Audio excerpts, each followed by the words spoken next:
I'm consistently perplexed by the rush to disbelieve those with the least institutional power precisely when it harms them the most. The members of GIRLSET, along with the former members who have suffered and chose a different path, have all spoken with clarity about their decisions and repeatedly asked fans to support one another without spiraling into conspiracy. If you listen to what the current and former members have actually said, their perspectives differ, but they are not incoherent. Some chose to continue, some chose not to, and all of them explained why. Yet to some people, it somehow requires less effort to decide, actually no, I know better than all of them. The vibes are off, I've cast the runes into the soil, the omens have displeased me, and thus, GIRLSET must be punished for this. These sentiments, to say they are being mistreated or they're not being mistreated, are never statements of fact. They are performances of certainty. You could not possibly speak to the lived experience of another person, and yet, with most narratives about mistreatment in K-pop these days, we must speak as though we do with absolute certainty. I still refuse to do that, and sincerely detest the people who call me manipulative for admitting that I don't know enough to fully condemn or fully absolve. I understand the instinct to be cautious, of course, but I do not understand the rush to disbelieve people, and even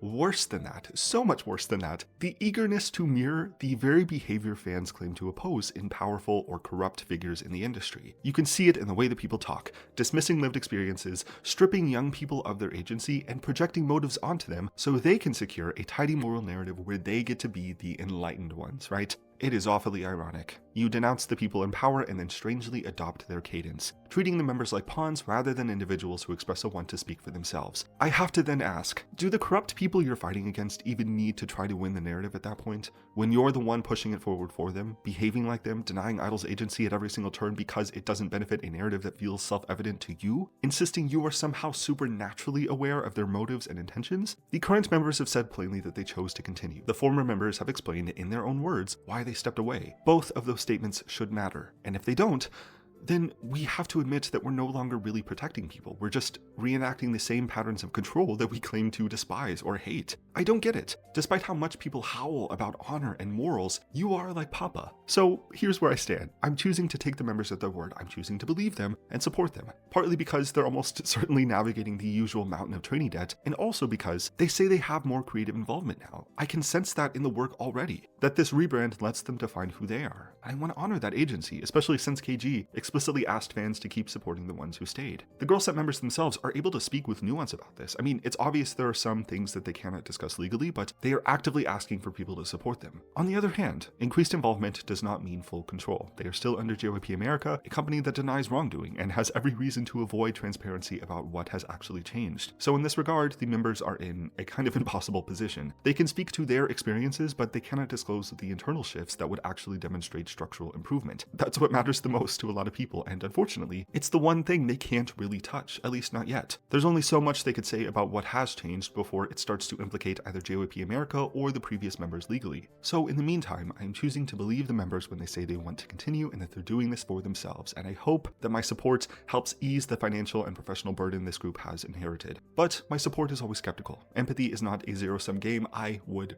beg you at this point to start questioning the people who insist it needs to be. I'll celebrate their growth, but I'm not doing this blindly. The moment something looks wrong at JYP America, we move. My resolution? Airstrikes. I'm kidding, but until we get to that point, what I will not do is participate in damning people to hell on the basis of speculation dressed up as moral certainty. The whole, the vibes are off routine, I'm not huge on it. I'm not huge on this vibe. It is performative. I get certainty feels safer than ambiguity, but when that certainty requires dismissing lived experiences and projecting motives onto the victims, it becomes harmful. Pretending we know better than the people who lived it, just so we can claim our own sense of moral clarity, not huge on this vibe. Okay, I think that's all that I have to say about that. Now getting into the music. I wasn't incredibly moved by Commas. I understood the vision, I guess a transitional prelude into this new chapter of GIRLSET's identity, but on its lonesome, it felt a bit underpowered, right? Not bad, just not quite enough to hold the weight of a statement like, this is who we are now. It made me a little nervous about what the actual debut rollout was going to look like, but then everything leading up to Little Miss shifted my expectations. The Bratz-inspired Halloween performance of Gimme More was the moment where the tide turned for me. It signaled such a level of research and reference and this kind of developing self-curation that a lot of groups never quite get a grasp on.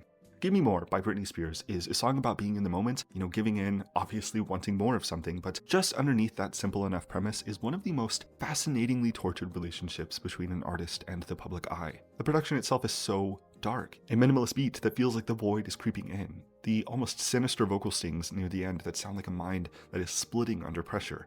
Choosing this song and infusing it with Bratz-inspired aesthetics does not feel random. It feels like a statement about self-performance and the tension of being watched. There's a clear enough mood board behind this decision for sure, and this, honestly, is how GIRLSET thrives when they lean into that high aesthetic approach. I need to feel the vision board when I consume the media. The references, I guess the lineages that they're pulling from, the traceable fingerprints of the era that they're channeling. It's very similar to what Addison Rae has been doing recently.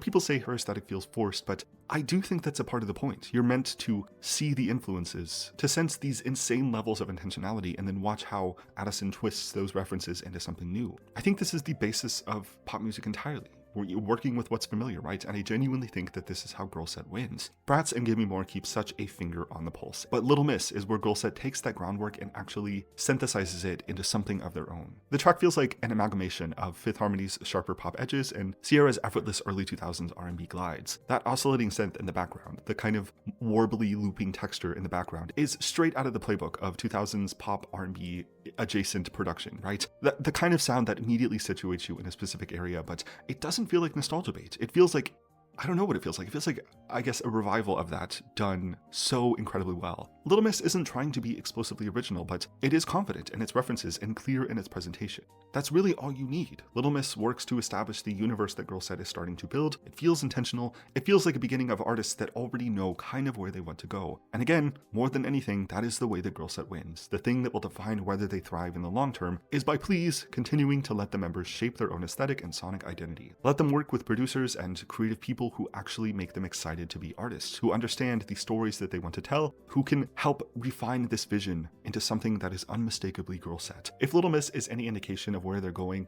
it's looking very, very good. I really, really like this song. Yeah, I think these are all of my thoughts right now. GIRLSET has certainly been through a lot already. I hope more than anything that they feel comfortable to be transparent in telling their story. They hinted at this in the Billboard interview that they'll be saying a lot about how they feel through the music, but I guess we'll have to wait and see about what that actually entails. But yeah, thank you for watching this. If you did, let me know what you think about this debut, the structure, the circumstances, and things like that. Thank you again for watching. Subscribe if you want to, and I will see you next time.